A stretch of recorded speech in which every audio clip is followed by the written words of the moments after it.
I'm happy that I was invited to be here. It's an honor to be here, but I'm also happy because it gives me a way to say thank you that the University of Illinois basketball team actually helps my team look a little bit better right now. I'm from the University of Iowa.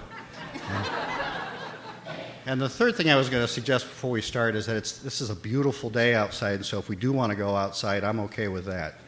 It's like, you may not like it, Rikin. It's probably a little chilly, but boy, it's gorgeous. My name is Scott Kilman. I'm a staff reporter with the Wall Street Journal. I've covered agriculture for about 25 years now. I've gone through a lot of boom and busts. In July 2009, I and a fellow reporter, Roger Thoreau, were wrapping up our book called Enough, which is about the hunger fight.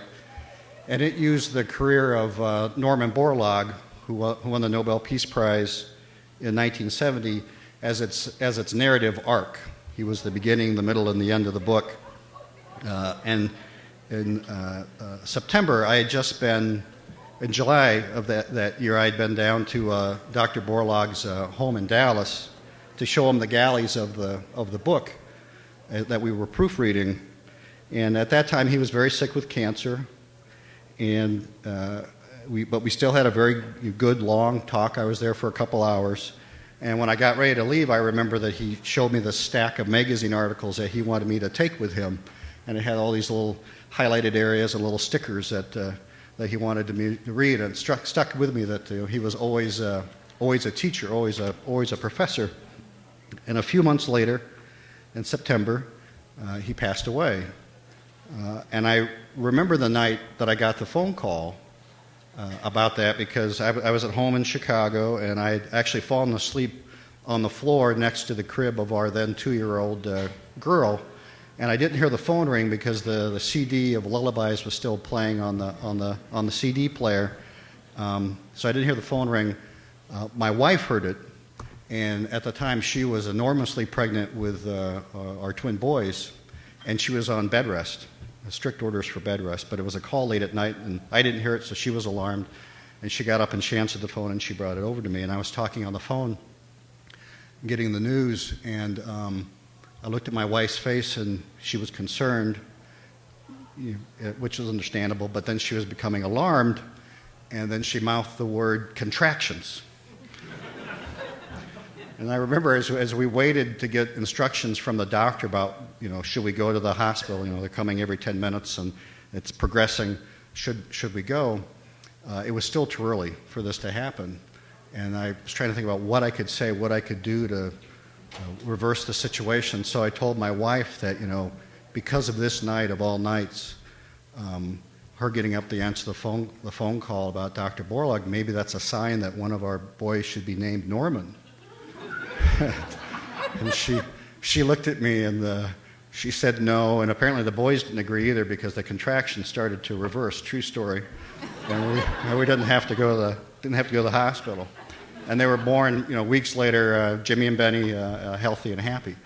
But I was thinking about the symposium got me to thinking about Dr. Borlaug, because there's something he often said. He said it to a lot of people, and he said it to me, and he said it on his last day, which is take it to the farmer.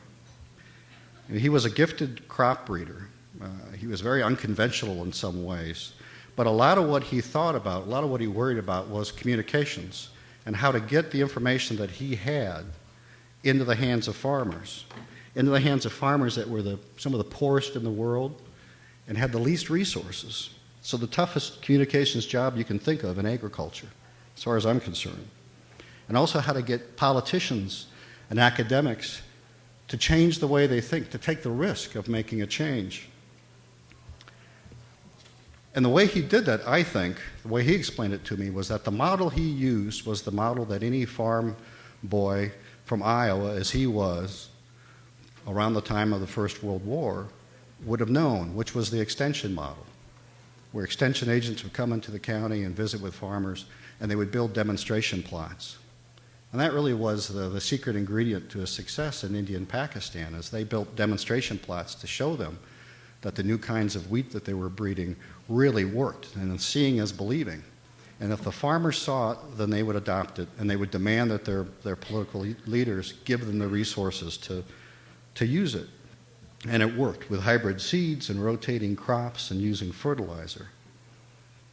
The great puzzle of Dr. Borlaug's career, for me, was that what worked so well for him in Africa, and what worked so well for him in Asia did not work in Africa.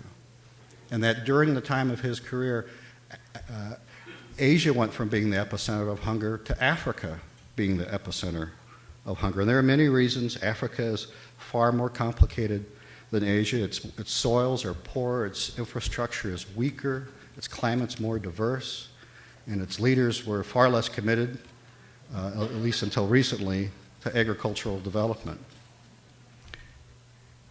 But the issue that these panelists want to focus on, and the reason I'm talking about this, is trying to understand what went wrong with the message that he was able to get out in the 70s to today. Why is it so hard to get this message out to farmers today?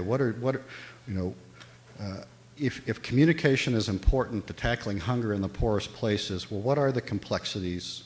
What have we learned about what hasn't worked?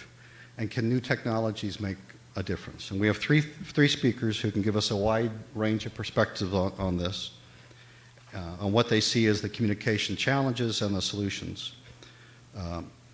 Bella, I'm going to say it right, Mody? Mody.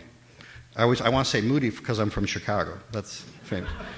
Who is a professor of global media studies at the journalism school at the University of Colorado, has thought a lot about how the media covers hunger issues and the media's impact on how Western governments respond or don't respond to a foreign crisis.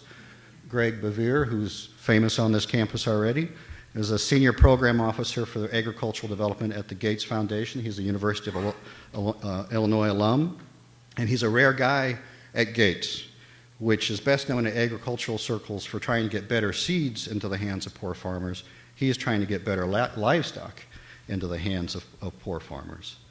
And Rikin Gandhi is the CEO of Digital Green in New Delhi, which is an NGO that started as a research project at Microsoft Research Operations in India.